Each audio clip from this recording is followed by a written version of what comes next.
हमें आधार कार्ड नहीं है और हमारी नागरिकता तो वैसे ही नहीं हो रही है। क्यों? तो नागरिकता का तो क्या रूट है क्या नहीं है वो तो हम तो जानते ही नहीं, हम नए, हमें क्या जान तो क्या है। हमें इन चीज़ों 2-3 चीज़ें जो है, एक पानी, लाइट, राइश भी नहीं है, बिल्कुल नहीं है। कोई कहाँ बैठे हैं, कोई कहीं बैठे हैं, कोई कहाँ से एक महीने में कोई आता है, यार ये हमारा प्लॉट है यहाँ से उठो, तो हमें मजबूरन उठना पड़ता है।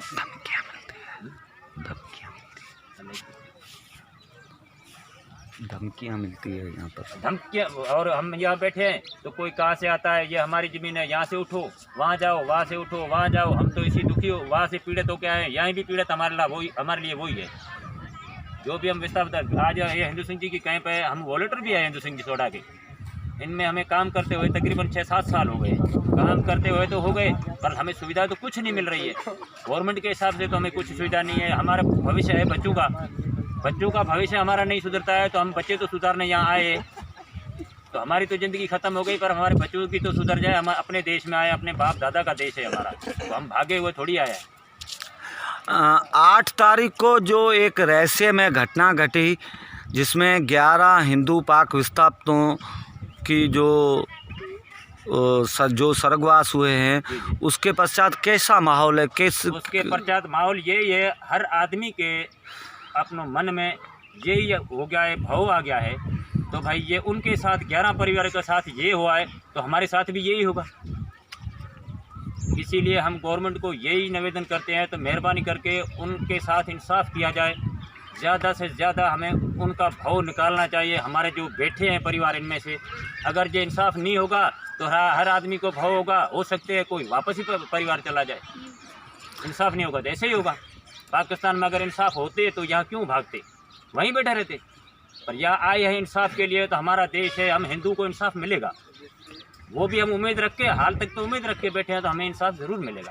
यहाँ पर मुख्यमंत्री माननीय श्री अशोक गहलोत जी आए थे, उन्होंने घोषणाएं की थी कि आपको सुविधाएं इस कॉलोनी में दी जाएगी, तो क्या उम्मीद रखते हैं आप? उम्मीद तो हम यही रखते हैं, तो अशोक गहलोत जी ने बिल्कुल यहाँ से बात करके क्या है, तो हम उम्मीद रख के बैठे हैं, तो हमारी कुछ न कुछ सुविधा होगी।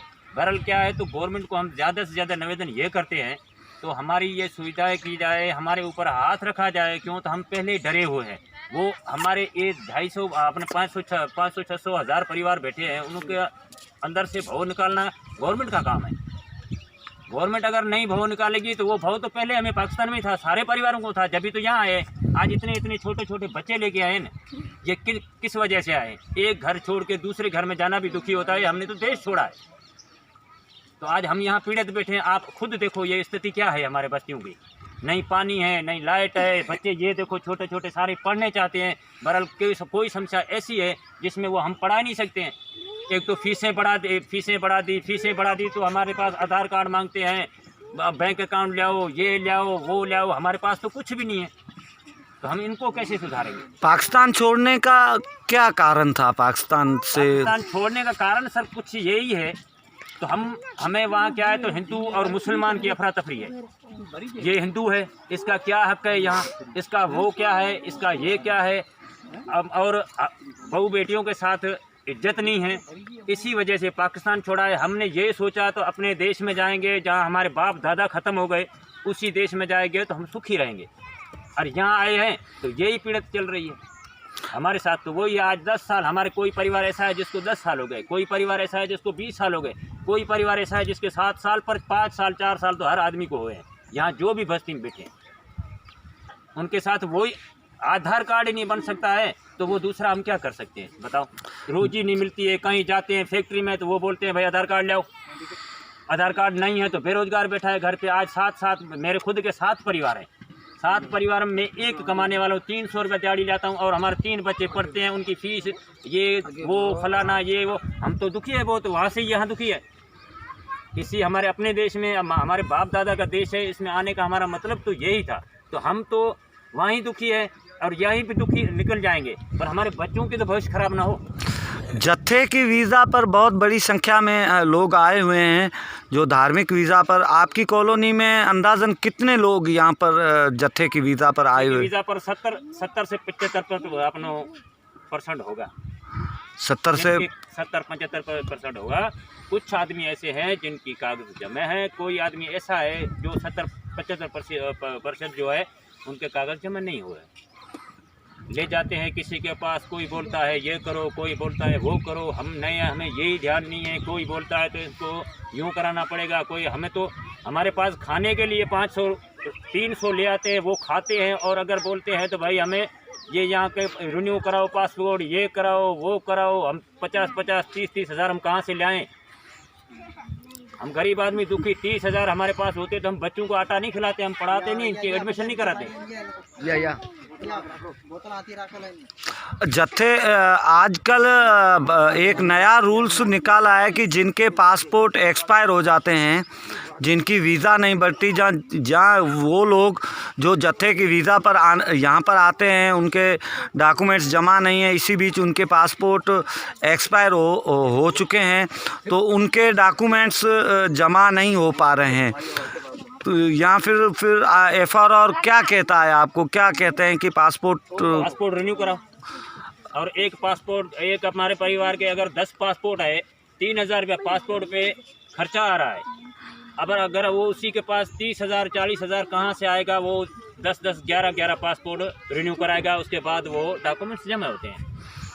इसी वजह से ये पीड़ित पड़े हैं। 30,000 20,000 किसके पास है ही नहीं एक साथ में जो वो पासपोर्ट रिन्यू कराए। और एम्बेसी यहीं बंद पड़ी है। अगर कोई जाता है तो पैसे वाला तो जाता ही है। हमारे इस बस्ती में आप देख लो, कोई भी एक बस्ती में से एक घर आपको सही नज़र आता है तो हम झूठ बोल रहे हैं। नहीं तो स्थिति देख रहे हैं, गवर्नमेंट सारी देख रही है। जब ये अशोक गहलोत आया था उसने भी देखा है, अशोक गहलोत का बेटा आया था उसने भी देखा है, हमारे यहाँ कलेक्टर भी आते हैं, हर जो यहाँ का जोधपुर का अफसर भी आता है, उनको भी ध्यान है। तो इनके पास पानी नहीं है, लाइट नहीं है, बच्चों की सुविधा नहीं है, आधार कार्ड नहीं है, कुछ भी नहीं है। नागरिकता है 7 साल का, गवर्नमेंट ने रूट निकाल दिया, और हमारे 15-15 साल हो गए, अभी तक उनकी नागरिकता ही नहीं बन रही है। और पेनल्टी तो लगती है, 2 दिन का कम हो जाता है तो हमारे ऊपर पेनल्टी आ जाती है। भाई तुम्हारे 10 पासपोर्ट है, तुम्हें ये 10,000 पेनल्टी भरनी पड़ती है।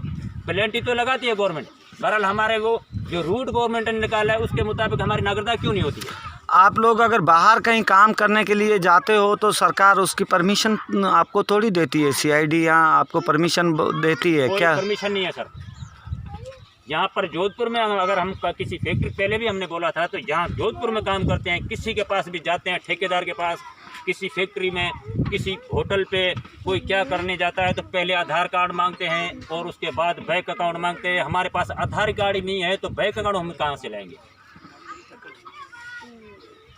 तो हमें बेरोजगारी रहना पड़ता है। पाकिस्तान में भी यही बात थी। तो ये हिंदू है, इसका हक नहीं है, इसको नौकरी नहीं दो। हमारे इंटर पढ़े हुए हैं, BA पढ़े हुए हैं, कोई क्या पढ़े हुए हैं, क्या पढ़े हैं, वही खेती बाड़ी कर रहे हैं, धक्के खा रहे हैं। वहाँ से यहाँ अपने देश में आए, यहाँ हमें आधार कार्ड नहीं मिल रहा है जो हम प्राइवेट नौकरी कर सकें। प्राइवेट नौकरी के जाते हैं तो वो हमारे से आधार कार्ड मांगता है, बैंक अकाउंट। जब भी हमारा आधार कार्ड ही नहीं है, आज बच्चों को स्कूल में भेजते हैं तो वो पहले आधार कार्ड मांगते हैं। आधार कार्ड नहीं है तो बच्चों को तो घर ही बिठाना पड़ता है, हमें क्या पता हम कहाँ ले जाने पड़े। यहाँ से सरकारी स्कूल आपकी बस्ती से कितनी दूर है? सरकारी स्कूल तो सर यहाँ से तकरीबन 5 से 4 किलोमीटर होगी। और वहाँ पर भी एडमिशन इजीली होती है? पर भी वो ये मांगते हैं, आधार कार्ड मांगते हैं। आधार कार्ड लाओ, आधार कार्ड है ही नहीं हमारे पास। आप लोग सरकार से क्या चाहते हैं? सरकार से हम कुछ नहीं चाहते हैं, यही चाहते हैं तो हमारी कुछ न कुछ सुविधा की जाए, हमें आधार कार्ड बनाया दिया जाए, या कोई ऐसी सुविधाएं जो है, जो लाइट है, पानी है, जो हमारा हक है खाने पीने का, वो तो हमें सुविधा दी जाए। बैठने की जगह नहीं है हमारे पास, कोई कहाँ से धमकियां देता है, कोई कहाँ से आता है, ये हमारी है, वो बोलता है हमारी है। हम तो इसी चक्कर में वहाँ से यहाँ पीड़ित हैं। यहाँ पर भी आपको भूमाफिया वाले आके तंग करते हैं? तो करते हैं सर, आते हैं, कई आदमी आते हैं, कोई बोलता है ये हमारी है, कोई बोलता है हमारी है, कोई बोलता है हम नहीं है, हमें क्या पता तो ये किसकी है, क्या है, क्या चक्कर है। कभी यहाँ से उठवाते यहाँ जाओ, कभी वहाँ से उठाते वहाँ जाओ। हमारा तो यही स्थिति चल रही है। जब ये अशोक गहलोत आया था, जब भी हमने सर को निवेदन किया था तो सर हमारे साथ यही दिखते हैं। अभी हमें उम्मीद है गवर्नमेंट में कुछ न कुछ हमारी सुविधा की जाए, हमारे बच्चों की तो ज़िंदगी बन जाए।